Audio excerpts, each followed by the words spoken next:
तो हेलो दोस्तों, अगर आप सबको भी नहीं पता है कि मीशो सेलर अकाउंट पे सेलिंग प्राइस क्या रखना है।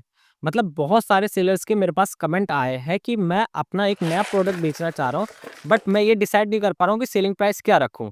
क्योंकि बहुत सारे लोग ये गलती कर देते हैं कि सेलिंग प्राइस कुछ भी रख देते हैं, जिसकी वजह से उनका रिटर्न अगर परसेंटेज बढ़ जाता है तो उनको लॉसेस देखने को मिलता है। लॉसेस में उनका नेगेटिव में बैलेंस चला जाता है, फिर उनको लगता है कि ऑनलाइन बिजनेस करना बहुत ही मुश्किल है या फिर ऑनलाइन बिज़नेस करना बेकार ही है, हम ऑनलाइन बिज़नेस नहीं करते हैं। बट उनको बहुत सारी चीज़ों की समझ नहीं होती है कि उनको सेलिंग प्राइस क्या रखना है, जिस हिसाब से उनका प्रॉफिट मार्जिन निकल जाए हर एक प्रोडक्ट पे। तो आज की वीडियो में मैं आप सबको यही बताने जा रहा हूँ कि अगर आप किसी एक्स अमाउंट पे अपना प्रोडक्ट लाते हैं, तो उसका आपको सेलिंग प्राइस क्या रखना है मीशो प्लेटफ़ॉर्म के ऊपर। और इससे पहले भी मैंने मीशो के ऊपर 2-3 वीडियो बना रखी है, अगर आपने मेरी लास्ट 2 वीडियोज़ नहीं देखी हैं, तो जाके मेरी वीडियोज़ को ज़रूर देखें। वहाँ पे भी मैंने बता रखा है कि आपको एक प्रोडक्ट पे कितना प्रॉफिट मार्जिन बचता है, उसका कैसा पता करें, तो उस वीडियो को जाके ज़रूर से ज़रूर देखिए। तो आज की वीडियो मैं शुरू करने जा रहा हूँ कि मीशो पे अपना सेलिंग प्राइस कैसे डिसाइड करें और कैसे रखें और मीशो पे क्या-क्या चार्जेस लगते हैं। तो शुरू से लेके लास्ट तक दोस्तों इस वीडियो में बने रहिएगा। और उससे पहले दोस्तों, अगर अभी तक आपने मेरे यूट्यूब चैनल को सब्सक्राइब नहीं किया है, तो जाके जल्दी से मेरे यूट्यूब चैनल को सब्सक्राइब कर दीजिए, क्योंकि ई-कॉमर्स से रिलेटेड वीडियो मैं आप सबके लिए लाता रहूँगा। और दोस्तों, मैंने आप सबसे एक वादा किया था कि अगर मेरे 1000 सब्सक्राइबर हो जाएँगे, तो मैं आप सबके लिए एक टेलीग्राम पेज भी बना दूँगा, तो जल्दी से जल्दी मेरे 1000 सब्सक्राइबर करवाइए। तो बिना समय गँवाए चलिए आज की वीडियो हम शुरू करते हैं। तो दोस्तों, हम अपने कंप्यूटर स्क्रीन पे आ गए हैं। यहाँ पे आप सबको मेरा यूट्यूब चैनल दिख रहा होगा। मेरे यूट्यूब चैनल पे अभी करंट में 893 सब्सक्राइबर।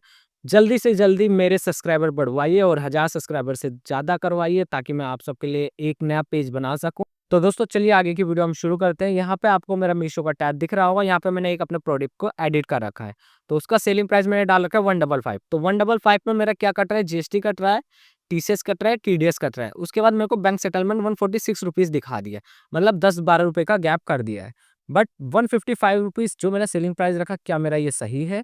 या इसमें मेरे को प्रॉफिट हो रहा है या नहीं हो रहा है? इसके बारे में मेरे को कोई आइडिया नहीं है। इसी तरीके से आप सबको भी इसका आइडिया नहीं होता है। तो आज हम डिसाइड करेंगे कि सेलिंग प्राइस हम कैसे रखें और क्या सही तरीका है सेलिंग प्राइस रखने का। अगर मैं हर डिडक्शन को हटा दूँगा, तो कितना मेरे को सेलिंग प्राइस रखना चाहिए, जिससे मेरे को एक प्रॉफिटेबल अमाउंट मेरे बैंक सेटलमेंट में आए। तो चलिए दोस्तों, हम एक्सेल शीट की तरफ बढ़ते हैं, जहाँ पे हम ये समझेंगे कि कैसे सेलिंग प्राइस रखना है। तो दोस्तों, यहाँ पे आपको एक्सेल शीट दिख रही होगी। ये एक्सेल शीट मैं आप सबको शेयर भी कर दूँगा। तो यहाँ पे आपको सारे फॉर्मूले मिलेंगे, सिर्फ आपको कुछ वैल्यू पुट करनी है, जिससे आपको पता चल जाएगा आपका सेलिंग प्राइस क्या है। तो सबसे पहले हम समझते हैं इस शीट को। तो दोस्तों, यहाँ पे मैं बात कर रहा हूँ हर एक कैटेगरी पे। हर एक कैटेगरी से मतलब अगर आपका ज्वेलरी का है, साड़ी का है या टी-शर्ट का है या फिर आपका टॉयज़ का है, किसी भी कैटेगरी का, हर एक कैटेगरी पे ये अप्लाई होता है। किसी एक स्पेसिफिक कैटेगरी के लिए नहीं है। तो सबसे पहले हम डिसाइड करते हैं दोस्तों कि हमारा सेलिंग प्राइस रखने से पहले प्रोडक्ट प्राइस क्या होगा। तो मैंने 5 एग्जांपल ले रखे हैं कि अगर मेरे प्रोडक्ट अलग-अलग प्राइस पे है, 100, 150, 200, 250, 300। अगर मैं इस प्राइस पे अपना प्रोडक्ट खरीद के लाता हूँ, मतलब मार्केट गया, मैंने इस प्राइस पे प्रोडक्ट खरीदा। अब खरीदने के बाद मैं उसको मीशो पे तो लिस्टिंग करना चाह रहा हूँ, बट खरीद के लाया, उसके बाद मैंने किराया भी दिया, या अगर मेरा कोई ऑर्डर आता है तो उसको पैक भी करता हूँ, जिसपे मेरा लेबल भी लगेगा, जो कि मेरे को प्रिंट आउट निकालना पड़ेगा, या फिर मेरे को बबल रैप करना पड़ेगा उस प्रोडक्ट पे, या फिर कोई गत्ता लगाना पड़ेगा। तो उसका मैंने 20 रुपये अलग से चार्ज भी लिख लिया कि हाँ, ये भी मेरा एक प्रोडक्ट पे खर्चा हुआ है। उसके बाद एक प्रोडक्ट पे मेरे को 50 रुपये प्रॉफिट मार्जिन भी चाहिए, तो मैंने 50 रुपये भी रख लिया है। और उस प्रोडक्ट पे मैं कितने परसेंट जीएसटी दिया है, मतलब कितने परसेंट जीएसटी पे मैं लेके आया हूँ। फॉर एग्जाम्पल, मेरा प्रोडक्ट 18% जीएसटी पे है, तो यहाँ पे मैंने फॉर्मूला लगा रखा है 18% जीएसटी का। जब आप यहाँ पे प्रोडक्ट प्राइस डालेंगे, तो ऑटोमेटिक आपका जीएसटी कैलकुलेट हो जाएगा। तो यहाँ पे मेरा जिस जिस प्राइस पे प्रोडक्ट लाया, फॉर एग्जाम्पल 250 का लाया हूँ, तो उस पे मेरा 18% 45 रुपये लग रहा है। फॉर्मूले में ऑटोमेटिक आपका वैल्यू पेस्ट हो जाएगा। आपको सिर्फ प्रोडक्ट प्राइस रखना है यहाँ पे। तो उसके बाद दोस्तों, जब मेरा यहाँ पे जीएसटी निकल आया, तो मेरे पास एक GST amount, profit amount, extra charge और प्रोडक्ट प्राइस, ये चारों को ऐड ऑन करेंगे तो हमारा बनेगा एक न्यू प्रोडक्ट प्राइस। तो फॉर एग्जाम्पल, सबसे ऊपर वाला है 188 रुपीज़। तो दोस्तों, जो ये 188 रुपीज़ है, ये मेरा न्यू प्रोडक्ट प्राइस बन गया। फॉर एग्जाम्पल, मेरे को इतने का ही प्रोडक्ट पड़ा है। तो अगर मेरे को इतने का प्रोडक्ट पड़ा है, तो अब मैं मीशो को क्या दूँगा? तो मीशो मेरे से लेगा कमीशन 0%, टीसीएस लेगा, टीडीएस लेगा और शिपिंग चार्ज लेगा। मेरे से मीशो 3 चीज़ लेगा। अगर मैं एक प्रोडक्ट की लिस्टिंग कर रहा हूँ, तो मीशो पैनल पे मेरी 3 चीज़ की डिडक्शन होगी। एक टीसीएस होता है, एक टीडीएस होता है और एक शिपिंग चार्ज होता है। तो यहाँ पे मैंने टीसीएस और टीडीएस अपने हिसाब से ज़्यादा ले रखा है।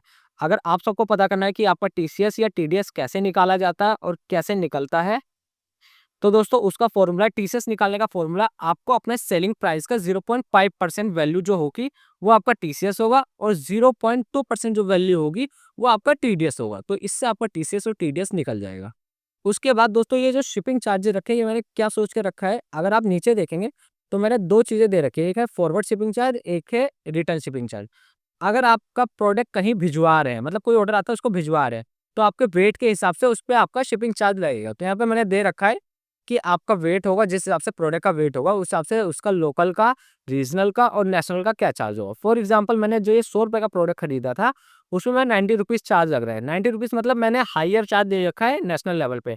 मतलब अगर कर्नाटका, बैंगलोर, तमिलनाडु इस जगह जा रहे हैं जो दूर डिस्टेंस पे है, दूर स्टेट है, उन पे मेरा हायर चार्ज 90 रुपीज़ लग रहा है, तो मैंने 90 रुपीज़ रख दिया। और 90 रुपीज़ रखने का मतलब है मेरा जो प्रोडक्ट वेट है वो 500 ग्राम के अंदर अंदर है। और अगर आपका प्रोडक्ट रिटर्न आता है दोस्तों, अगर आपका प्रोडक्ट इन सारे कूरियर पार्टनर से रिटर्न आता है तो उस पे वेट के हिसाब से क्या-क्या चार्जेस लगते हैं वो मैंने भी लिख लिया है। तो यहाँ पे आप चार्जेस भी ध्यान से देख लीजिएगा। अब चार्जेस देखने के बाद दोस्तों यहाँ पे मैं फिर आपको समझाता हूँ कि यहाँ पे एक फिक्स प्राइस लिख रखा है, वो 279 रुपीज़ लिख रखा है। अब 279 रुपीज़ कैसे बना दोस्तों ये समझिए। 188 रुपीज़ आपको समझ आ गया होगा, न्यू प्रोडक्ट प्राइस है। उसके बाद आपका 5 रुपए लग रहा है टीसीएस, 2 रुपए लग रहा है टीडीएस। ये मैंने जानबूझ के ज़्यादा रख रखा है। आप इसको एडिट मत करिएगा क्योंकि टीसीएस और टीडीएस आपका अप्रॉक्स 2 से 3 रुपए के आस-पास लगता है, बट मैंने 5 और 2 रुपए रख रखा है, इसको एडिट मत कीजिएगा।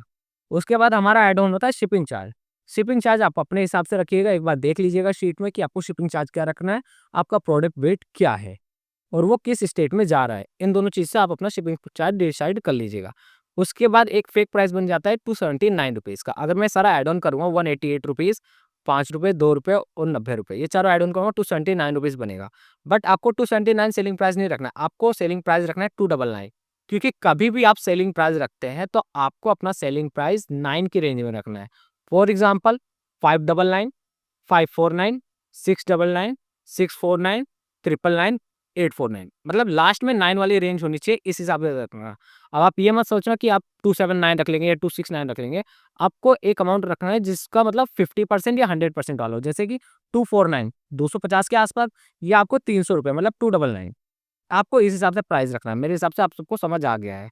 तो उसके बाद दोस्तों ये आपका सेलिंग प्राइस यहाँ बन जाता है। इस हिसाब से आप अपने मीशो का सेलिंग प्राइस रख सकते हैं। तो दोस्तों आप सबको समझ आ गया कि हम मीशो का सेलिंग प्राइस कैसे डिसाइड कर सकते हैं और किस हिसाब से आपको क्या-क्या वैल्यू पुट करनी है। आपको सिर्फ प्रोडक्ट प्राइस यहाँ पे पुट करना है, उसके बाद एक्स्ट्रा चार्ज आप अपने हिसाब से लगा सकते हैं और अपना प्रॉफिट मार्जिन। ये 3 चीज़ पहले तो आप अपने हिसाब से रखिएगा। 3 चीज़ जब आप अपने हिसाब से रख लेंगे तो उसके बाद ऑटोमेटिक आपका जीएसटी आ जाएगा और यहाँ पे ऑटोमेटिक आपका न्यू प्रोडक्ट प्राइस आ जाएगा। ये आने के बाद आप टीसीएस और टीडीएस ऐसे ही रहने दीजिएगा और उसके बाद शिपिंग चार्ज आप अपने हिसाब से रख दीजिएगा, तो आपका एक फेक प्राइस जो है वो आ जाएगा। फिक्स प्राइस आने के बाद आपको ऑटोमेटिक जो प्राइस आ रहा है उसकी रेंज में क्या सेलिंग प्राइस बन रहा है वो आपको रखना है। फॉर एग्जांपल अगर आपका प्राइस ज़्यादा हाई है, मतलब मान लीजिए आपने सब ऐड ऑन कर लिया है, उसका बन रहा है 1239, 1239 अगर प्रोडक्ट प्राइस मतलब फिक्स प्राइस बन रहा है तो आपको क्या रखना है 1249। आप ये अपना सेलिंग प्राइस रखिएगा।